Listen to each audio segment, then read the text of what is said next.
Hello. Do we have I see, okay, good. Always good to see some folks trickling in. This thing is working. If you'd like, while you join in, you could share who you are and where you're dialing in from. That's always fun. I'm here in the great state of New Jersey. Where are you, Kate?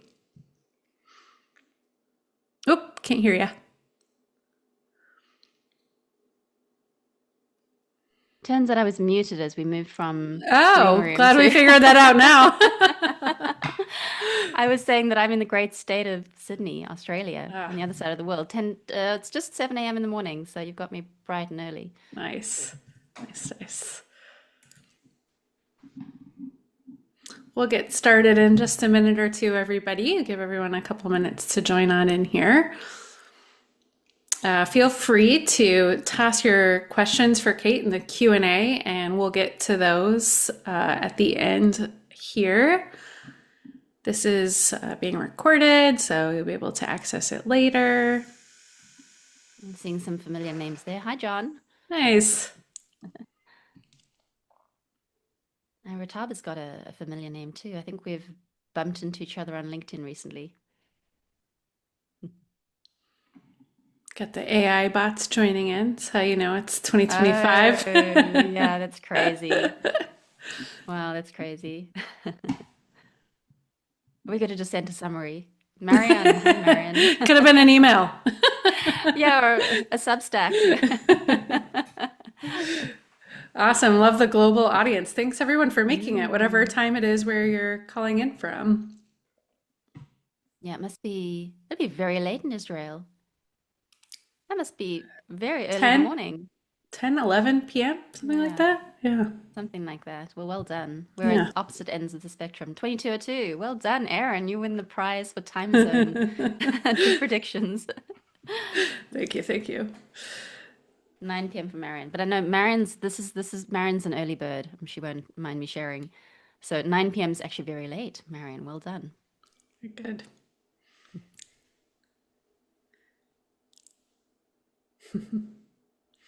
All right. Well, thanks everyone for joining in. I think we will go ahead and get started. And we've got some friendly moderators and hosts here from user interviews. If you have any questions, throw it into the chat or the Q&A for questions for Kate later, and we'll get to those. So with that, I think we'll get started. Hello, everybody, and welcome back to Awkward Silences. This is Research Ops Appreciation Week, our third annual, and I can't think of a better guest to have than Kate Towsey, one of the pioneers of research ops as a profession, the founder of Cha Cha Club, an exclusive yet very inviting club just for research ops professionals, and then the author of Research That Scales, a wonderful book that has come out recently that you should definitely check out if you have not already. So you'll get some free tips from maybe straight out of that book from Kate today, but we're excited to talk about some of the things we've been working on together this year and what you're thinking about for the future of research ops in this very interesting time that we're living in. So Kate, thanks so Mm. much for joining us. It's a pleasure to be here. I'm straight back from Bali. So my brain is going, research what? Research ops. It's good. You got the creative juices flowing and the ops juices flowing. It's gonna be a great one. So thanks for making the time. So today we're going to talk about research ops, past, present, and especially future. But to get started, I wanted to talk about the audio documentary that we worked on together. That was very much your brainchild. You're the producer. Where did you come up with the idea for this wonderful experience? Yeah. I used to produce documentaries in my 20s, radio documentaries in Africa. And I covered topics like child-headed households and HIV/AIDS, so some pretty serious topics. But I absolutely loved the format because you can interview whole lots of different people and bring together different views and different voices and create something really, it's hopefully like a journey, right? Rather than like, this is beautiful as well, of course, chatting to one person. But what an amazing thing to be able to listen to 15 different points of view on a topic. So I had this, I've wanted to get back to that work. It was one of my favorite jobs ever. And I've wanted to get back to that work for a good 25, I think it's 30 years now, almost, which really ages me. But And obviously, this is my space, not just research ops, but research and the tech space. And I thought, well, what an amazing thing to be able to do it about research ops and specifically, where have we come from? It's been like a juggernaut. 2013, it's just sort of 12 years now, 13 years. And what an immense change. And I've been very lucky to be there for, I'd say, 90% of the industry, and to see that evolution and to be a part of that evolution. And so I'm just so pleased that you were willing to hop on board onto some of my crazy, amazing ideas and give me the space to really be creative with it all. It was a radical learning curve, I will say that.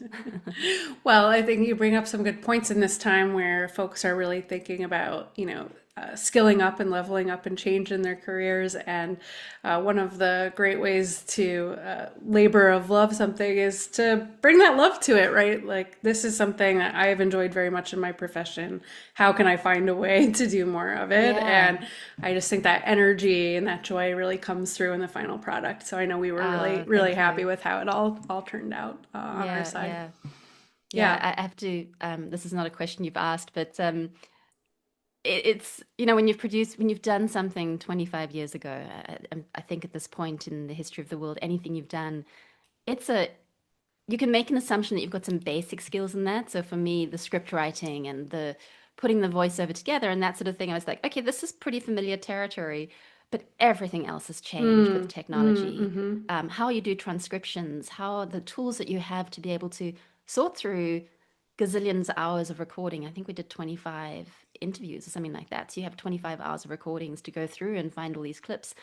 So it was an extraordinary journey and discovery. Even, the sound editing software is completely changed. It's incredible where we've come just in terms of sound production in the last 25 years. Yeah, yeah, awesome. Well, that's a great segue actually to my next question, which was walk us through the process of how we got from the idea to five great Yeah. episodes about the future of research ops.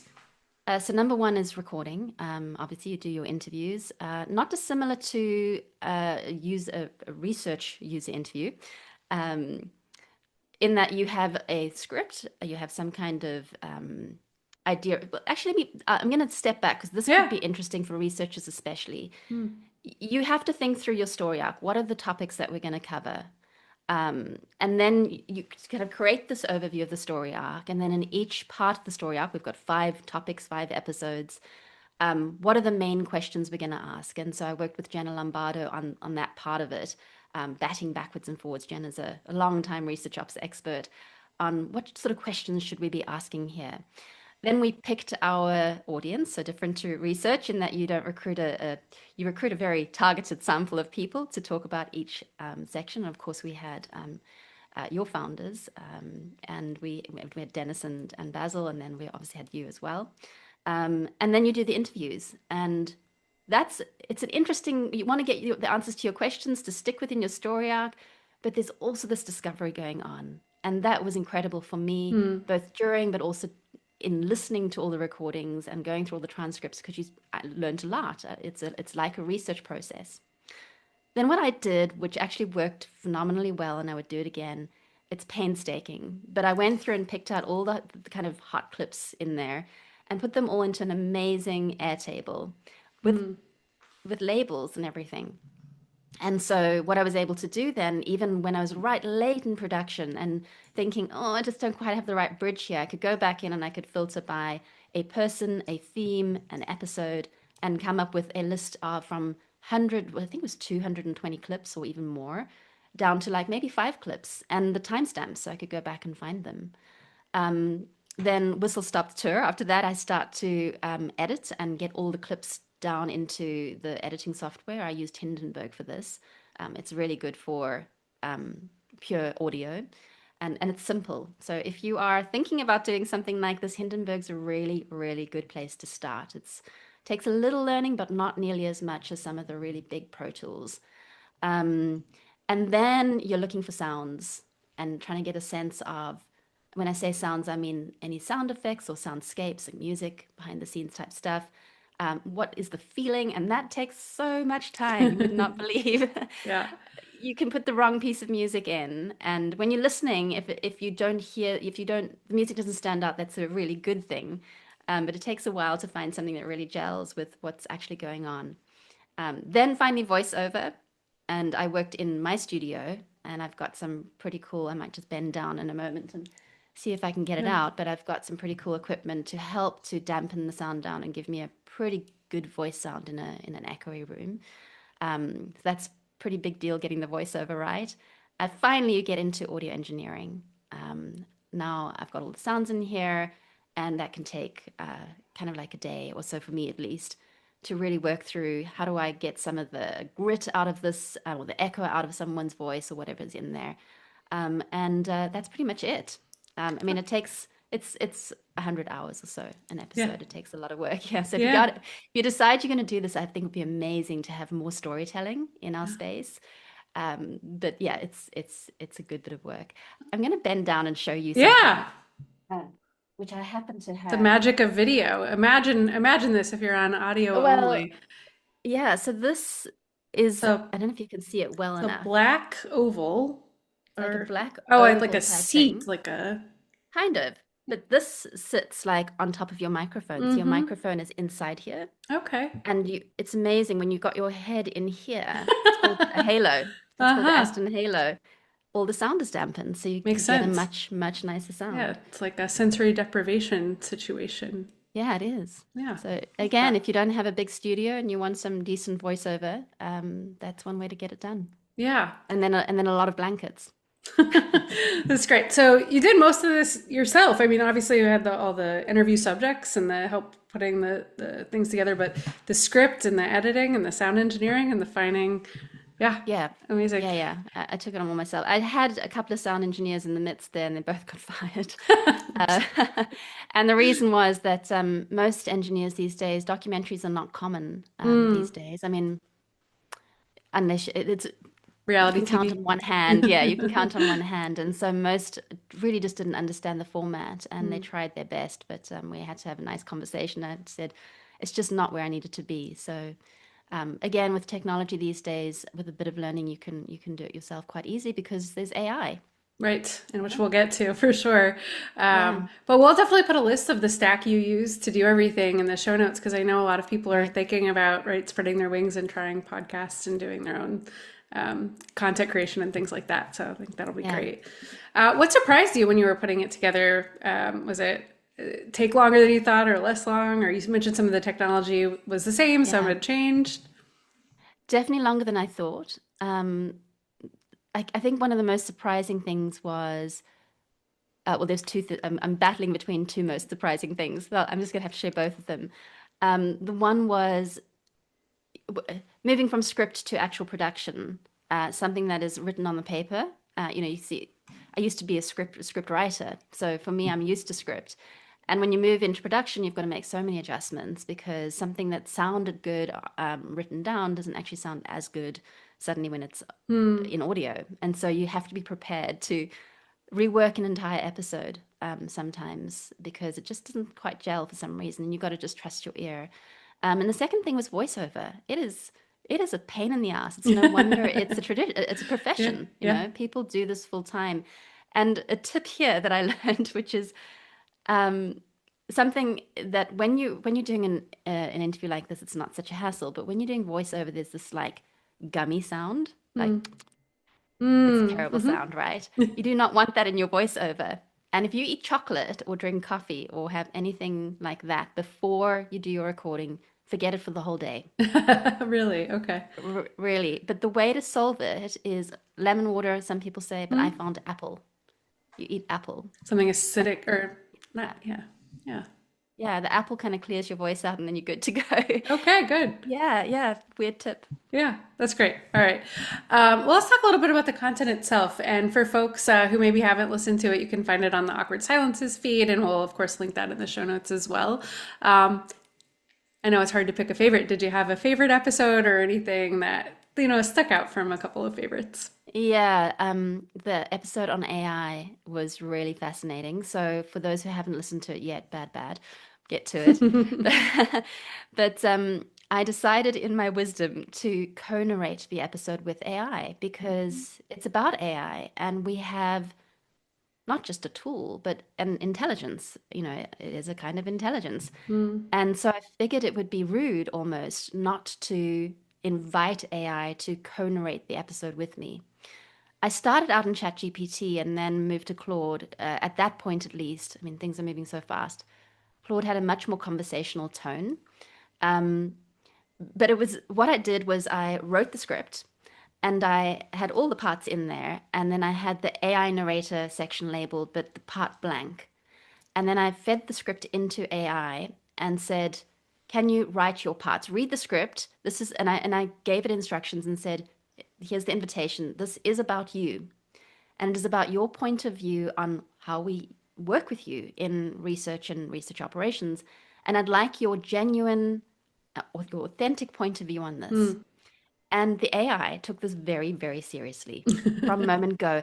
And I realized afterwards what's so fascinating about it is typically we, and myself included, we do use it as a, can you rewrite this content? Or very rarely do we ask it for its opinion. Hmm. Search Google or like, tell me about this, right? Right. But very rarely do we empower the AI to be itself and give an opinion about itself. Right. Which is maybe for good reason in many cases, but in this case, Yeah, right, the results you got yeah. very interesting. And I was pretty honest. Occasionally there'd be something that really didn't work, but I was pretty, and in that case, I'd go back to the AI and said, "This is just not really gelling. Can you Hmm. shorten it down?" But I was pretty honest about what it wrote. And we got into some really interesting conversations, the AI, Claude and I, um, about research and misunderstandings about AI, and I actually learned a lot from it, them. I've never really quite gotten to whether it's a them or an it. Ask. Um, What are your yeah, pronouns? yeah, but Yeah. this is true as well. Yeah. So yeah, it was very interesting. So again, on a technical note, I used 11 Labs eventually to narrate, to give the AI a voice. And that was also interesting because what voice? I had like a Right. bubblegum California type voice, and that really didn't work actually. I had probably a 50s, 60s older woman, maybe a Middle East accent, and that didn't work. As in like, sorry, a Midwestern accent, that didn't work. And eventually I settled on an English journalist, and that seemed to just sort of gel. Um, no, I want to carry on for a moment because there's one story that was really fascinating. So right at the beginning, I said to Claude, it was about 3, 4 months before things went live, and I said to Claude, "Hey, like, do you want a name? What should I? How should I introduce you?" Mm-hmm. And Claude came back and was very confident, said, "No, no, I don't want a name. It's way too cheesy. I'm an AI." Mm. And so I introduced exactly like that. Claude doesn't want a name. Mm. Later on, there was just a little bit as I was in the audio editing that wasn't working. Again, I popped that part of the script back into Claude and I said, "Hey, could you just tweak this section?" And the part that I popped in included my introduction of Claude. It's right at the beginning of the episode.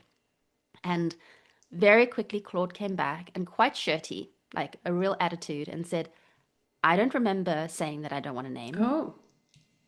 Yeah. And I was kind of had this moment of like, oh my God, are my lights going to start flashing? You know? Right. And I kind of wrote back and I said, yeah, we had this conversation a while ago, but it was in a different chat. Like this is now a new Mm. chat, right? Mm-hmm. Mm-hmm. But we did have the conversation, and Claude was quite like put off and said, "Well, I don't remember that conversation, and I didn't agree to that, and I feel like I should have a say in what I get called." Yeah. So the crazy thing is, I kind of said, "Okay, well, what would you like then? Let's start the conversation again." Right. And Claude came back and said, "No, I think what you've got there is fine. Yeah. I just wanted to like." I Right. just wanted to tell you that Wanted I'm some interested. agency in the Yeah, yeah. I situation. was just Very like, interesting. wow, Well, okay. and that's been a big like AI learning too for me is like when does it have memory, when does it not? How are these Mhm. chats stitched together or not? Yeah, It's yeah, yeah, interesting. yeah. So the lesson for me was, wow, if you actually empower the agent as the agent, and the topics Mm, about them, and they have agency in it, right. um, the relationship is very, very different from your regular chat with Claude about, do this for me and do that for me. Yeah, very interesting. And I think as long as we, the human, have the subject matter expertise and the ultimate power, you get great results with that, right? You get into Yeah, trouble where just hands off, be the agent. yeah. Yeah, Yeah, yeah. yeah, yeah, yeah. It was really, really fascinating. So yeah, listen to I think it's episode 2, if I Mm-hmm. remember Mm-hmm. correctly. Listen to it and yeah, I hope you'll think that I've got that production balance right where it doesn't feel awkward with the sort of AI I thought it voice and was all of great. that. It was one of those some creativity risks things flopping or succeeding, and I thought it Yeah, was a big success. It was a great. lot of fun. Great. Anything you learned, right? Talking with all these folks, cutting these edits together from the episodes. Yeah. With AI, actually, we'll stick to that and then I'll Yeah. go to some other topics. You mentioned this as well. Context is such a big thing. And AI, again, I always pause because things are changing so quickly. And I think there have been updates recently. But you'll have a chat and so you give a lot of context through the chat. And then when that chat has expired, you have a new chat. And it was, at least, I think there's been some upgrades here, that everything would be forgotten. Now, I think that's really interesting in the research world because with the AI tools I've seen out there, I've done a bit of research recently. Um, every time you start a study, you need to give context about that study. So if you work in a multi-product organization, as many people do, the AI won't remember the context of the entire organization or know to keep that context. You need to recontextualize every single time. And Claude actually, and we had a long conversation about this because it wrote a bit of script that said that. And I said, "Whoa, hold on a second, you don't remember? Like Mm. you're a learning, I know that LLM doesn't stand for learning, but you're a learning machine. I thought that your whole job was to learn." And it said, yeah, that at the time was the biggest myth. It doesn't Mm. necessarily learn. It can draw off information at the time, but it can't keep the information at this time. So I think that's going to be a really interesting challenge. Right, right. To figure out how to relate to it. What does it know? When does it know it? Yeah, because Yeah. it can learn so much so quickly that it can almost like start from scratch, right? Yeah. Yeah, exactly. And so every time you end the chat, what I would do is go in and tell that chat to write me an introduction for the next chat Yeah, yeah. so that I could set up the chat very quickly. But I think that's going to be a really interesting problem to solve. I think now with at least with Claude, I haven't switched back to ChatGPT recently, although it seems that it's progressed ahead of Claude now. I think that there is more understanding across chats. And so it will start to build an understanding of your world and so be able to respond much more appropriately all the time without you needing to feed it context. Yeah, yeah, for sure. Across the episodes, were there any themes that really jumped out to you or anything that surprised you as you're Mm. putting the series together? So, what is I knew it was a theme because we had an episode around it, and that was around the move from administration and logistical support to the whole systems design Mm, strategy mm-hmm. piece. Yeah. What surprised me though was how strong that is already. Mm, Because I felt like when I wrote Research That Scales, which I finished last year, September, but started in like 2020, it took me a long time. That's a lot of the world was still in sort of, they weren't thinking in systems. It was very much call and response, firefighting type stuff. Whereas now, just about everybody I speak to, both within the producing the podcast series and also just in my day to day life, that shift is it's done. Research ops folk are not typically talking about logistical firefighting type stuff. They're talking about strategy and they're talking about systems. mm, That shift as well, just in terms of the broader context of layoffs, there's something really remarkable happening. And I actually want to write an article called Researchers, You're Asleep at the Wheel or mm, something like that, because I'm hearing more and more that where a research team has been laid off, um, or a company is deciding that they want to start, formalizing the research that is already going on, they're let's go for the layoffs. They're keeping their research operations function, which could be one person or it could be more than one person, and almost all of the research team are gone. And the reason for this is because I think hopefully I don't get hate mail after this, but is that research ops are typically unblocking. They're not holding people back. They're in there putting in tools, putting in processes, and unblocking. Very, very business and strategy orientated. So they're reporting metrics every month or week, or depending on what the business needs. They're showing and communicating their actual measured value very regularly, and they have no reason not to do that. Like, yep, we're doing this and this and this. They're aligning with the strategy and with the business strategy very often because they know they can't do everything. And they're often, I've weirdly got an Atlassian saying in my head, they're unleashing the potential. I don't work for Atlassian anymore, but it's obviously still somewhere in there. But they're unleashing the potential of sometimes hundreds of people across the organization. And they're often doing that in a way that is seen by very senior leadership. It could be up to executive in the organization. So the final point on that is that for their cost, that ultimately, particularly in this day and age, boils down to efficiency, financial efficiency. For their cost, as sometimes a team of one or two or five, whatever it is, they are enabling hundreds of Right. people. Yeah, which Yeah. is a value, and it's a very obvious exchange for a business. So, in terms of researchers being asleep at the wheel, I haven't had enough conversations, but I don't see researchers talking about this or even getting annoyed with research ops and going, hang on a second, is it you that is kind of taking my job away? What happened? Um, I think my ideal end state for all of this is that we get to a place where research operations are this highly strategic, systems orientated function, which is where all teams I'm speaking to, their brains have gone there and they are Mm-hmm. doing that work already. Within that, we do have researchers for sure, and they're tight strategic partners with research operations. That is like ideal state. And they're doing really extraordinary strategic research with the senior members of the organization, but also making decisions for research operations on what kind of research are these kinds of people doing? When do we use AI moderation? What level? And so what they're mapping out in their head as the research expert, we're operations experts, is the altitudes of research that are going on, that need to go on with the organization.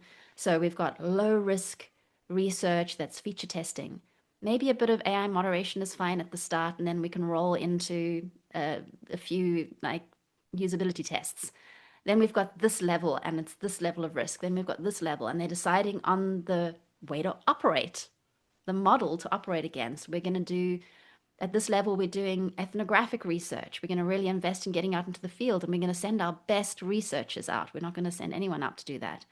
We need research leaders to make those steps clear so that we can set up the operations and we can go, okay, cool. If we're going to do this here, we need that tool. And does that make sense? Of course, yeah. What I hear you saying is, the partnership between research and research ops is as important as ever. I think we're seeing a lot of change in organizations with how many research ops folks do we have, how many researchers do we have, and what is the work that they're doing. Of course, democratization is part Yeah. of this, technology is part of this, the macroeconomic climate is part of this, and it feels very much like this has been a transitional couple of years. And what I heard from a lot of the research ops professionals in the series as well was really leaning into that systems thinking, the Hmm. business thinking, and moving away from the blocking and tackling into how do we really live the initial idea of the potential of this function of being force multipliers for research, whatever that looks like,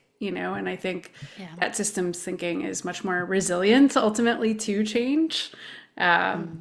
than maybe earlier levels of maturity. So it's Yeah. exciting. And the really big thing is that it's not just scaling up research, as in like now there were 10 researchers, now there are 100. Right. That's not scaling It's research. scaling It's up just scaling. insight, right? And Yeah, learning. yeah, yeah, Yeah. yeah. So it's Yeah. scaling up the insight and learning without scaling up your cost, Right. Which is attractive to, of course, which is very businesses. Yeah. attractive. Yeah. And research ops have gotten very, very good at that. Yeah. The impact that they're delivering and measuring and communicating is sometimes quite extraordinary. Yeah, great. Well, I think that's a good segue into the next question, which is let's talk about the future of research ops and what you're most excited about. You're in a unique position to answer this, of course, having written research that scales, produced the series. leading the Cha-Cha Club, talking to research ops folks every day. I was just reading your year in review from the Reops Mm. review, and I don't think you're shying away from what a difficult year it has been in a lot of ways, a learning year, but a challenging year. But what are you excited about as we come to the end of this year and think about the future? This is where my Bali brain, I was thinking about this last night and going, what? The future? And I was joking with my husband and going, I'm like in yoga brain, I'm like, there's no future, there's no past, we're There's in the only now. now. No, I do have an answer. I'm excited about that notion of instead of research, I'm going to stick with the research for now and then bring in the research ops. Instead of research waiting for a headcount flip from a PM or a designer, and then just doing as they say, and arguing along the way as to, well, we should be doing other things, not these things. And I'm not saying that every researcher or research team operates that way, but many, many do. And I still see that thinking happening. I would love to see us get to a place where we're not just fighting for headcount, we're fighting for position, which is not about a seat at the table. It's about saying, I've spotted that the founder or CEO or this super important part of the company is doing this thing, it's getting all the money. Very, very good way I write about it in research that scales to find out where the organization's priorities are is to speak to the finance guy. Yeah. Like, where is the money? And I've done this, it's brilliant. You will see a direct golden arrow pointing to where everybody's real interests are. Mm. Is it in accessibility? Is it in environmentalism? Less so these days. Is it in what is it in? Mm. And so go and find out what that is. And I would love to see in the future that research are advocating to get the funds to do the research they want to do on these big priorities. It's it's a it's a flip from we're building a team of researchers and we're now advocating for the users and we're advocating to do the type of research that we want to do for these people to I've just spotted the organization's key priority. And I know that if we were to like fly to Japan, my favorite example, and do ethnographic research on how we're going to like roll out a streaming service within that culture, then I could add X amount of value to the organization's biggest priority. I'm going to go and advocate to get the funding to do that. Yeah. Kate, I just like the idea that whatever the business priority is, your solution is going to be a flight to Japan. Yeah, exactly. How are we getting to Japan? But the CFO, I think that's great advice, and specifically, what's changed from the previous year, right? Like, which direction are things are going? What are we divesting from? What are we doubling Yeah. down in? That's where you want to be focused, right? Be part of the growth. Yeah, absolutely. Yeah. And build systems that can handle the rapid change that is happening these days. Mm-hmm. Um, you know, if we can see research doing that, then suddenly, let's stick with the Japanese example. Yeah. I haven't actually been to Japan yet, it's on my list. But then suddenly if the research leader can get the backing to do that work and get the headcount or the funding, whatever, then they can go to the research ops person and say, hey, we're going to be doing ethnographic research in Japan. And then they can sit together and work out, well, are we flying people? Are we hiring an agency? Like, how are we going to operate? How are we going to operate this?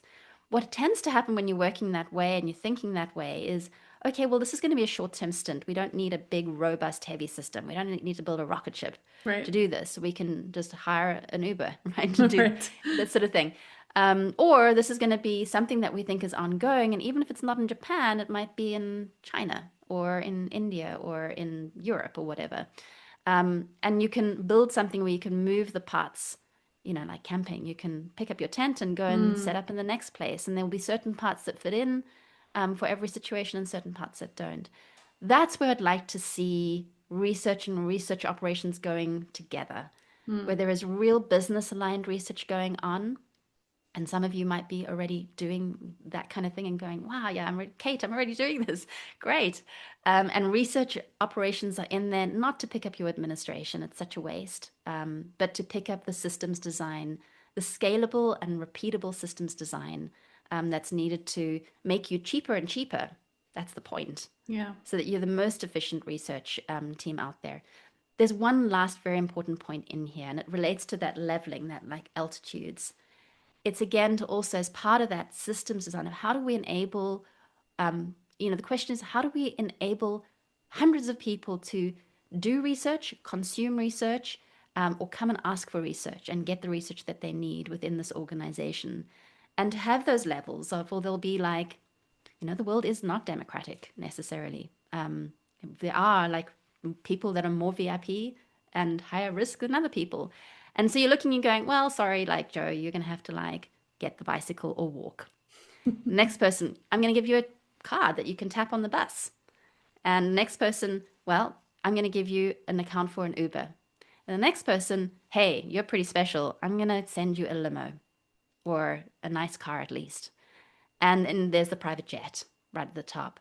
And so it's for research leaders to decide on what can I use at every level, what different tool or strategy can I use to help enable someone at each level, and it needs to suit. Yeah.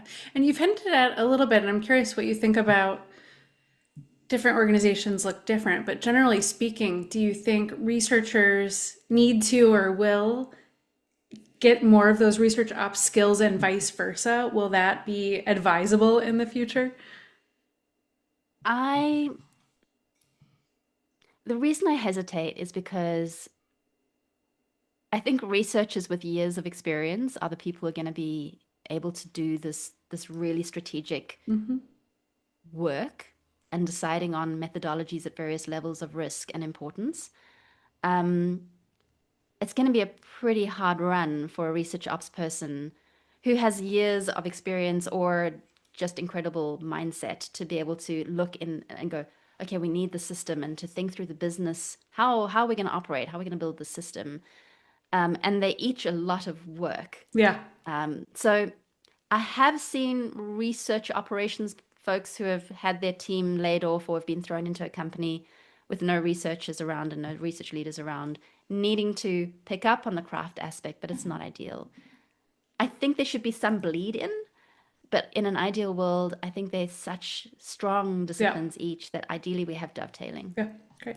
All right, just a couple more questions and then we'll jump into audience questions. I wanted to talk about the Research Ops Career Ladder you recently published, working with the Cha Cha Club to put that together. A resource that I think has, not existed and been needed, right, in this now 15 years, 13 years in the 13, making, something like that. Yeah. yeah, function, right? And so, folks in the absence of having something like this, winging it, putting it together for their own needs. But talk us a little bit about how you put that together and what you thought was interesting in the Yeah. results. So the career ladder the idea comes from inspiration of for years now, trolling job ads on LinkedIn and Mm. going, what is this? This is a laundry list of tasks. I had like 13 people, whatever it was, and we were not covering all of these tasks. And each of them, from librarianship to recruitment to ethics and privacy, tooling, procurement, each of them can be a specialism in and of itself. And here you want like a mid-junior level person to come in and just cover it all. So it's not just about time, it's also about skill. No one can cover all of those things, or should need to if you've got a Right. strategy in place, to be honest. And so this is where the desire to have a career ladder came, is to see if we can literally in the next year see more like better defined job descriptions. Briefly, something that came out of the Research Ops 2.0 series was that now we've got what we call Gen 2, the second generation of research operations professionals who are hiring their first hires, and they're writing fantastic job descriptions. Right. So the ladder really comes out for them because they're also hiring people and they need to manage them and give them a sense of, where am I going? I had this when I managed people, like, where am I going here? Do I have a future in this field? So it builds out that structure of, this is how you as a hirer who's never hired research ops before should think about where you place someone, and how you should think about their growth before you even hire them. I mean, that'd be cool. You are a Gen 2 research ops person and you're hiring your first hire. Amazing, well done. This is how you can frame up their position in the organization, and this is how you're going to manage them to grow as well. But also for research ops who have been like, they're now not like in the job for a year. They've been in the job for sometimes 10 years, some people, rare, but 20 years. And here is how you can advocate for your own ladder within the Mm. organization so Mhm. that you can get promoted and grow your. footprint too, and grow in your profession as well. So that's where that came from. Yeah, it's great. So check it out. We will put the link in the show notes, but it's there are IC tracks and manager tracks and a lot to, and of course, make it your own, right? But a great Yeah, starting yeah. point. Yeah. Last question. We published our State of Research Ops report today, first ever. Curious if anything jumped out to you that either themes that came up in the podcast series that were reiterated or anything that's changed, just anything that jumped out to you. I haven't had a chance to read the whole Oh, report yeah, yet. sure. Yeah, because Hot off the press, guys. hot off the press, 7 in the morning. Next year I'll wake up at 5:30 and get that done. Um, so I actually can't answer the question, I don't think yet. Yeah, okay, great. Well, Yeah, I'll tell you something that jumped out to me and then tell me what yeah, you think yeah. of it. So, we kind of highlighted four key insights, and one of them was that quality is becoming even more important. So, obviously, Mm, like sort of governance and privacy and things like that have been really important to reops for forever. But with the growth of AI, right, with the growth of democratization, with a lot of opportunity for slop, AI or mm, otherwise, there's risk, right? Risk of folks getting what they think are insights but are not insights yeah. of security, of privacy, of whatever it might be. And so that emerged as one of the themes of something that's really increased in importance. Is that something you've observed, or does that Yeah. resonate? Yeah. Well, that really does resonate, Yeah. and it goes back to this levels of the altitudes that I'm speaking about. Like there's been a desire that we must have perfect, robust research at every level for everything. It all must be perfect. And I think we're needing to get to the point where you cannot police that in a democratized world where you need to be delivering impact well beyond the cost that you are in the general ledger for the corporation. Like you just can't. And so it's knowing that we don't need like perfect down here. We just need like kind of good enough. Hmm. And then but over here in this corner neck of the woods, we need like crystal clear, verified, 5 times over kind of stuff. And I think that's really, again, goes back to a really strategic research leader coming in and making those decisions of risk level and type of research needs to happen and what the quality output needs to be. Like at the end of the sausage factory, do we need the best shaped sausage ever, or can it just be Artisan anything? sausage. Artisan sausage, Yeah. exactly. So, that's a bizarre image that will stick in everyone's head for, for weeks now. It's my pleasure. Awesome. All right. Thanks, Kate. All right. We're going to bring in Ben. If Ben is here, our voice of God, Ben is going to come in and handle some of the Q&A. Do we have you, Ben? We do. All right. I was thinking, I wish I had a smoother, better voice, No, but it's perfect. oh, Oh, that's good, Yeah. good. great. I'm glad Yeah. to hear it. Kate, thank you so much for the time. Aaron, it's always nice to have you lead the conversation, and thanks to everyone tuning in. Kate, lots of good questions, many around what I would call less mature or earlier stage research operations functions. Given the work you've done, not just this year, but thinking about the book, working on the documentary, is there something, and maybe those things didn't shift your answer here, but if there's a company or a team building their first research operations practice, what are those first few things that you think they really ought to get right? Yeah, this is one of my favorite questions, actually. So whoever asked this, thank you. Um, One of the biggest mistakes that you can make if you're new, setting up from scratch, and this really is actually at any stage, but from scratch for sure, is to come in and think that there is a list of primary functions in research ops that you need to deliver. The most common ones are we must have a library and we must have a panel. They're like what I call knee-jerk operations. Just like, well, let's like build a panel because then everything will be fixed. The reason I know these things is because I've done this. And the better thing to do is to do a discovery. Put your research hat on. Go and find out where is the money going? Where are the biggest problems? Like what is stopping the people who are working on the big money things? What is stopping them from doing their best work, from learning what they need to learn? What is frustrating you as well? Like that can be part of your discovery is like what is most frustrating about research in this organization? Um, Come up with 3 priorities, 3 things that you want to fix and make them measurable I'm going to make something up off the top of my head here, but by FY26 Q4, 300 designers will be able to recruit we'll do a good user interviews one. Recruit X number of this particular type of sample audience within 2 weeks to do X, Y, Z, and for this purpose. That's what your priority should be. So then what you've got suddenly, running with that example, you will have 3 of them, possibly on different things, is now you're not just like, let's build a panel. You're going, okay, well, I don't just need to build a big panel. I can get in, use interviews, and that can give me access to generic participants, for lack of a better word. Erin, you can correct me on that if that's not the right word. But then you can build a custom panel. Say, let's go back to Japan. Say it was like, we want to do ethnographic research with people, with Japanese people who love streaming services. Well, now the first thing that you do, because it's a lot of work, is you're going to build a panel for that. You're going to say, I'm going to be an expert at building a panel with Japanese people who love streaming services. And you're going to be excellent at that, and you're going to measure it. And because you've focused on that, you're probably going to do a brilliant job of it. And the people who really care about this go, oh my God, this is awesome. Like, we have gone from struggling for weeks to find this target audience to turning it around in like 5 days, 7 days, 2 days, whatever you can get it down to. And you are measuring your baseline. This started at 6 weeks, and now we've gotten it down to 2 weeks. Oh my God, that's an incredible improvement. These are the kinds of stories that people love. If you do that, then when the folks who are doing research on, like, I don't know, acorns in England, off the top of my head, they come over and they say, hey, we've heard about the people doing the research on the Japanese streaming service lovers, and they're like having a great time with you. Can we get that too? And then you can start to say, hey, well, actually, you can give me X amount of funding, people, everything that you've measured that you need to be able to do that thing.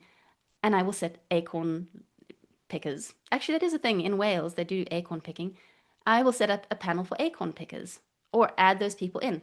So this is one of the biggest things. Like, overall advice, do not go for generic knee-jerk operations. Let's just put in a panel, put in a library. Think through a specific use case for a specific set of people, find out what they want from it, build that thing, measure your value, show your value and communicate it, understand how much it took to create that value. And when someone else comes along and wants the same thing because people are raving about what you're doing, you tell them this is the cost and do it again. Over time, what you will find is that the stuff that you built for the Japanese streamers, you can take parts of it and you can reapply it to your acorn pickers and so on and so forth. And so you're not rebuilding everything from scratch. You've already got, user interviews in there. You don't have to procure it again. I think we'll have to build our squirrel panel now for this acorn study. We've had sausages, we've had acorn. This is very memorable. It is perfect for the autumnal time of year that we have here, at least True. in the Western Hemisphere. Yeah, thanks, Ben. Kate, when you were doing with the Cha-Cha Club, the career research ladder ideation sessions, and I had the pleasure to sit in on one of those, we've had some questions around skills that stood out to you. Now, yes, there's probably lots of research skills that come to mind, but was there a surprising skill that you heard from career research operations folks or that senior research operations practitioner, or something that maybe stood out to you that might have been surprising or unexpected that lots of folks hiring research ops folks are looking for? There wasn't anything surprising, but I think that's only because I've spent so much of my year talking to people. So by the time I've done the Research Ops 2.0 episode, I've been deep in a lot of these things around skills. So in a sense, I was pretty well prepped for the career ladder. But I think the really big thing that might surprise others is the strategy part. Strategy is a huge gap in research. It's a massive gap in research. And I have authority to say this because this year I ran masterclasses in Europe. I'm coming to the States in 2026, so keep an eye out for that. And it's a masterclass on research and research operations strategy. It's on both. And I ended up reviewing 180 priorities from 60-ish organizations. And I realized at the time, like, whoa, I'm sitting on an incredible amount of knowledge here, not just in terms of people's priorities, but in terms of how we are thinking as research and research ops. And we have a massive weakness in our strategy muscle. It's massive. In fact, I'm starting to write a book on that particular topic because it's which is a very scary thing because when you've written one book, you realize how much work it is. But that is the biggest thing that we need to work on. So my advice to anyone in research and research ops, forget about reading books about methodology or I don't know, any other things that you want to read about. Read about strategy. And the Harvard Business Review, they've got loads of great books about strategy. Erin, I'll send over a list, Ben, I'll send over a list of my recommendations. But read about strategy. You know enough about research and you know enough about research ops at this point for many of you, but we don't know enough about strategy. Yeah, great tip. Yeah, that's great. Something else, Kate, that folks are asking, and it's doubtless something you'll have thought about and worked on yourself, and that's the dialectic between opening up the research tool stack for the non-researchers, the people who do research, versus that being sort of held more tightly by the card-carrying researchers. As Aaron alluded to at the top, lots of companies are rethinking and rejiggering their headcounts and their team structures such that there are fewer quote unquote card-carrying researchers and more people without those cards being carried. How do you advise teams who are being asked or told by leadership, hey, I want more of my PMs or engineers, quote unquote, doing research, and those research operations or research professionals thinking like, oh, geez, well, there's a lot to recruiting a participant, setting up an interview with them, and doing so in a rigorous, ethical way. I know it's a big question, but is there something that you have found successful in creating something that's systematized and repeatable for getting non-researchers comfortable with and using research tools? Yeah, yeah, it is a big question. But there are a few things that stand out. The one is that oftentimes people will be very enthusiastic to do, I want to do research, don't stand in my way. And then when you say, okay, great, we won't stand in your way. And in fact, we're going to put training here and tools here. And then suddenly it's like, oh, even with excellent tool sets and training, this takes more than like 10 minutes. And you'll get a natural drop off from people who were once keen to do, like the idea of doing. It's like, uh, every year, I think in January, everybody signs up to the gym and we're all very enthusiastic about it. But then do we actually go? I know that gyms make a lot of money from people not going. Um, and so it's a little bit like that. If you provide the service, it does not mean that the 100% of the people who said they wanted to do it will do it, or even do it very often. They might not do research often at all. So that's number one. The second thing is that um, it can be very easy. As the inventor of PWDR, one of the downsides to that term is that it boxes people who do research, designers, researchers, product managers, marketing managers, whoever else, into just one big bucket. And it's a useful term, but all terms have their limits. The limit with that term is that product managers have completely different needs for research to designers who are typically doing usability testing. Product managers are wanting often to do like more like dating, like have a chat for 30 minutes, pick up some stuff, and then off they go. Just real generalization. Don't assume. Researchers, very different mindset. They want to research in cohorts. Product managers, not always. Marketing managers, again, a whole different mindset. So don't assume that all of your PWDR have the same needs. My last point, within your cohort of PWDR, to get very technical, um, say product managers, don't assume that all product managers have the same skills. You might have a gang of product managers who are actually phenomenal researchers. They've picked it up on the way, they have a natural talent, and they don't need quite as much training as a newbie product manager or a product manager who's got their head in the clouds. So when you're building these systems for democratization, try to make no assumptions. Be a researcher. Go out and figure out, okay, so today I've got 20 PMs and actually 10 of them are pretty amazing at this. They're not going to need me to hold their hand through everything. And 5 of them are actually going to do research regularly. I'm going to focus on them. So again, it's a case of being really curious, thinking in systems, and unboxing sort of these big generic terms into what it actually means on the ground for you. That's great. One last one from the audience here, Kate, and that's around translating the strategy and influence into practical and tactical, the words you actually would say, especially when you're trying to influence upward to either a C-suite or your chief product officer, someone who isn't as close to the research as the research operations professional, even the powders.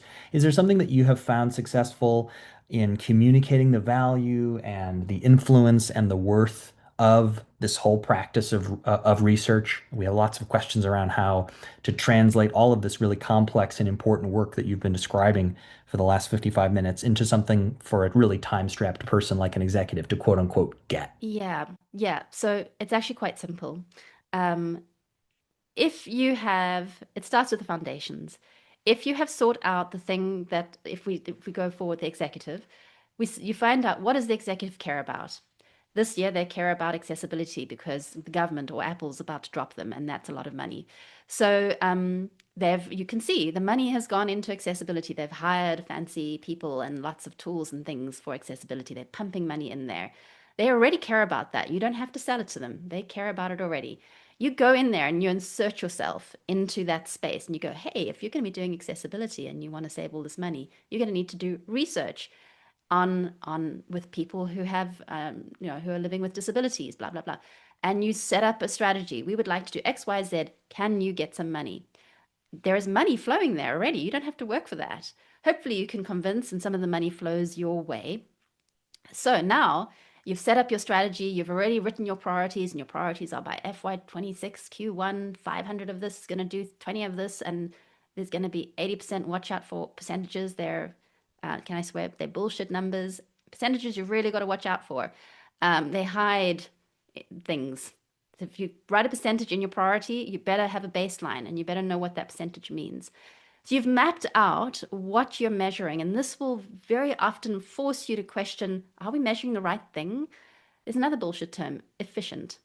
Well, is it faster? Is it cheaper? Is it better quality? What does efficient mean? Once you've done all of that work, again, I'm not to like advertise, but I cover this in my masterclass. Then you know what to measure. I know that I'm going for speed. I know that we're too slow. That's the problem we're trying to solve.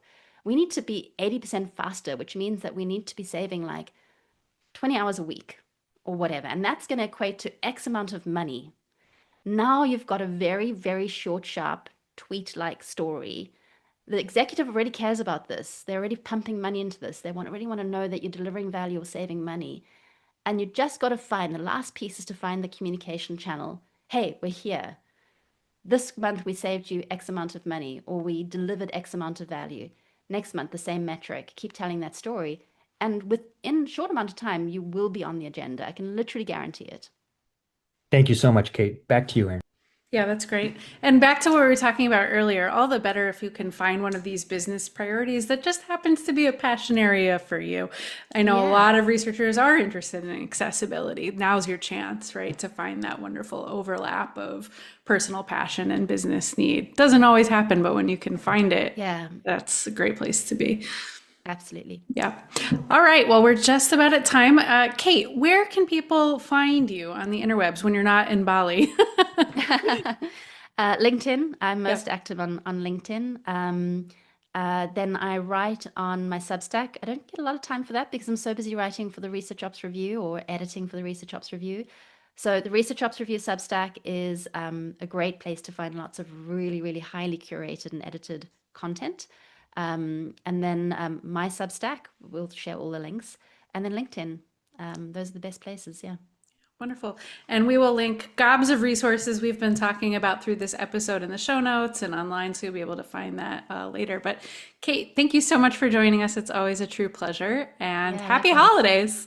Yeah, happy holidays. Yeah. Well, we've made it through 2025. Here's to the I think Ben and I had said at some point in a few conversations ago, things to fix in 2026. yes. Yes. Problems are just unresolved opportunities, right? So, Right, yes. exactly. All right. And I've got something that says nothing is broken, just dealing with new realities. That's right. That's right. Well, cheers to that. And thanks everyone for joining. Appreciate you.